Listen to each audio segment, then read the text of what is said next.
울산의 한 중학교 수련회 도중에 수련원 교관이 여학생들을 성추행한 사실이 드러나 논란이 일고 있습니다. 시교육청이 진상조사에 나섰습니다. 국내 연구진이 땅속에서 잘 썩으면서도 강도도 높은 비닐을 개발했습니다. 제품 상용화 가능성에 관심이 쏠리고 있습니다. 직접 동영상을 만들어 온라인에 올리는 1인 미디어 제작자가 큰 인기를 끌면서 지자체까지 1인 제작자 육성을 지원하고 있습니다. 고용노동부가 조선업 불황으로 경기 침체를 겪는 동구의 고용위기지역 지정 기간을 내년 4월까지 1년 연장했습니다.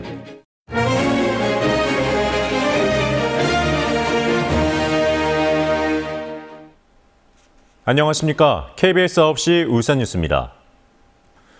최근 울산의 한 중학교에서 수련회를 갔는데 교관이 여학생들을 성추행했다는 신고가 접수돼 교육당국이 진상 파악에 나섰습니다. 이현진 기자가 단독 보도합니다. 울산의 한 중학교입니다. 이 학교는 지난달 26일부터 2박 3일 일정으로 1학년생 250여 명을 데리고 경북 안동시 모 수련원으로 수련회를 떠났습니다. 그런데 수련원 교관 A씨가 여학생 14명의 신체를 만지는 등 부적절한 행동을 했다는 사실이 학생들의 진술로 드러났습니다. 한 명이 이야기를 하니까 다른 아이들이 나도 뭐 이런 일이 있었다. 불쾌함을 느낀 아이들이 얘기를 이제 담임선생님한테 한 거죠. 전직 교사 출신으로 60대인 A씨는 여학생들이 손녀 같아서 친근함의 표시로 한 행동일 뿐 성추행 의도는 없었다고 말한 것으로 전해졌습니다. 학교 측은 경찰에 신고했으며 수련원 측은 A씨를 곧바로 해고했습니다. 물의를 일으킨 수련원은 예절과 인성교육을 주로 실시하고 있으며 지난 2001년 개원 이후 지금까지 63만 명의 학생과 직장인들이 연수를 받을 정도로 꽤 이름이 알려진 곳입니다. 학생들이 선생님들한테 마음의 불편함을 또 호소했다는 측면에 대해서는 일단은 사실 여부를 떠나서 상당히 죄송스럽게 생각합니다. 시교육청은 피해 학생과 학부모들이 경찰 조사 등에 따른 2차 피해를 우려하고 있어 학교 측과 후속 대책을 협의 중이라고 설명했습니다. 이달부터 수련회와 수학여행 시즌이 본격적으로 시작되는 만큼 유사 피해를 막기 위한 보다 철저한 대책 마련이 시급하다는 지적입니다. KBS 뉴스 이현진입니다.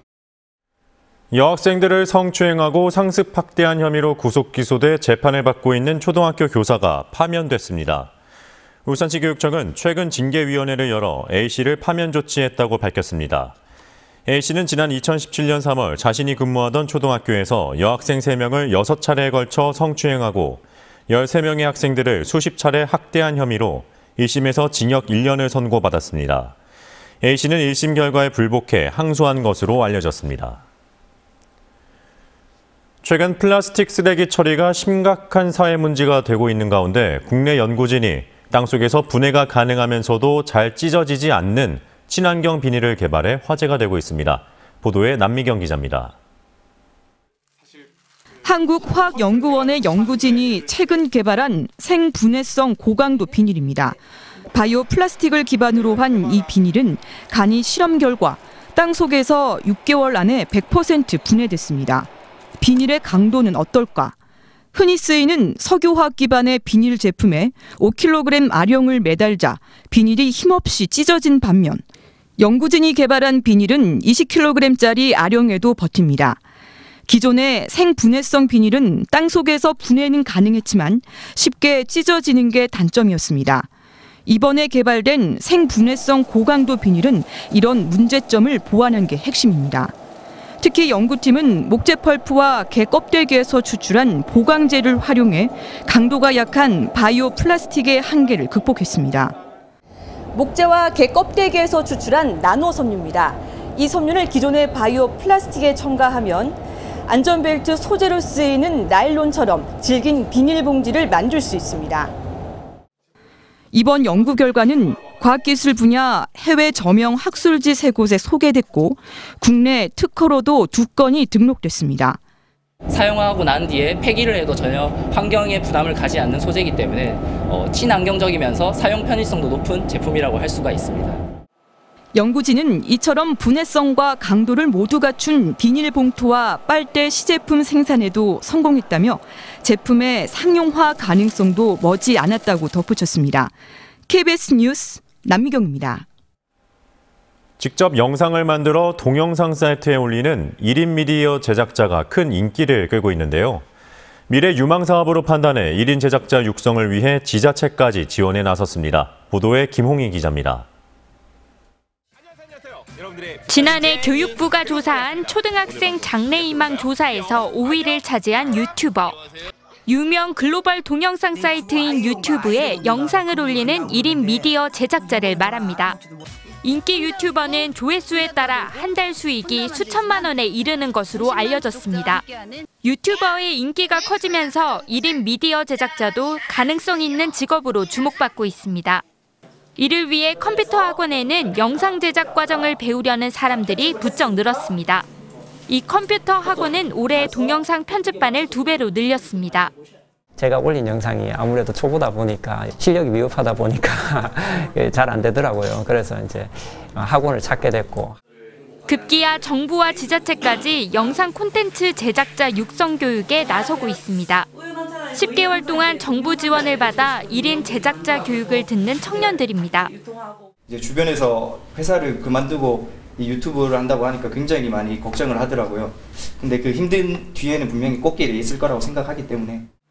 남구는 청년 일자리 창출의 일환으로 1인 미디어 제작자 양성 사업을 올해 처음 시작했는데 참가자에게 제작비와 촬영 공간 등을 제공합니다. 1인 크리에이터들이 다양한 컨텐츠로 지역의 한계성을 넘어서 수익과 일자리를 동시에 창출하는 성공 모델이 될 수 있도록. 스마트폰의 보급과 동영상 플랫폼의 발달로 훌쩍 커진 1인 미디어 시장. 취미를 넘어 일자리 시장에도 영향을 끼치고 있습니다. KBS 뉴스 김홍입니다.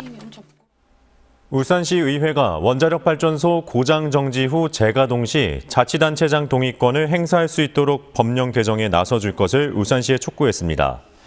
울산시 의회는 이런 내용을 담은 신고리 4호기 조건부 운영 허가에 따른 울산시장의 안정성 재고 조치 촉구 결의안을 채택했습니다.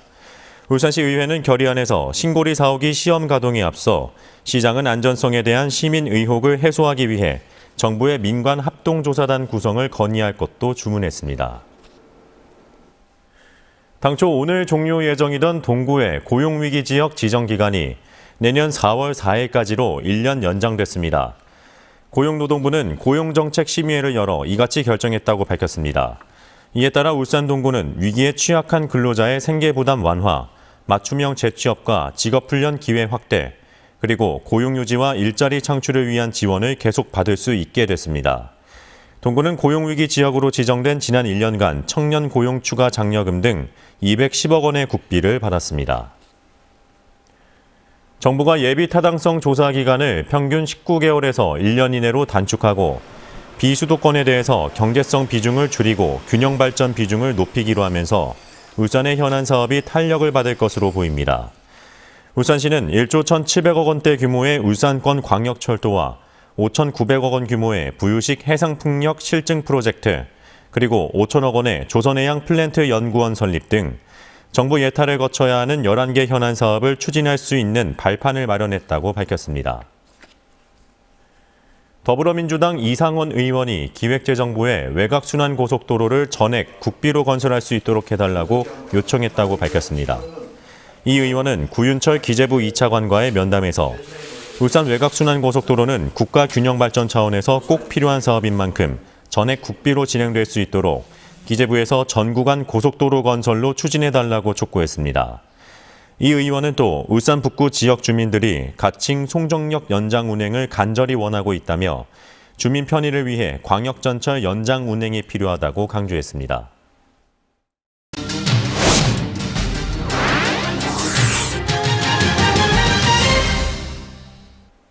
오늘 오후 4시 20분쯤 북구의 한 저수지 농로에서 경운기가 추락해 운전자 72살 이모 씨가 숨졌습니다. 경찰은 이 씨가 농사용 거름을 싣고 가던 중 경운기가 무게를 이기지 못해 밭으로 추락해 사고가 난 것으로 추정하고 정확한 사고 경위를 조사하고 있습니다. 지난해 현대자동차의 고용은 2,300여 명이 늘어난 반면 현대중공업은 2,500여 명이 줄어든 것으로 나타났습니다. 기업 경영성과 평가 사이트 CEO 스코어가 364개의 기업 고용 현황을 조사한 결과 현대차 직원은 15만 8천여 명에서 전년보다 1.5% 증가했습니다. 반면 현대중공업은 3만여 명에서 2만 7천여 명으로 8.5% 줄었는데 하이투자증권 매각으로 소속 직원 700여 명이 빠진 영향이 큰 것으로 분석됐습니다. 울산에 본사나 사업장을 둔 주요 상장사들의 지난해 영업이익이 크게 줄어든 것으로 나타났습니다. 한국거래소와 한국상장회사협의회가 코스피 상장사의 연결 재무제표를 분석한 결과 현대자동차의 지난해 영업이익은 2조 4,200여억 원으로 전년과 비교해 47% 떨어졌습니다. 정유화학업계도 매출은 증가했지만 국제유가 하락 등의 여파로 실적은 부진해 SK이노베이션과 S오일의 지난해 영업이익은 각각 34%와 50%가량 줄었습니다. 울산시가 울산박물관의 전담 학술팀을 구성하는 등 대곡천 암각화를 유네스코 세계문화유산에 등재하기 위해 박차를 가하고 있습니다. KBS 9시 울산 뉴스를 마칩니다. 고맙습니다.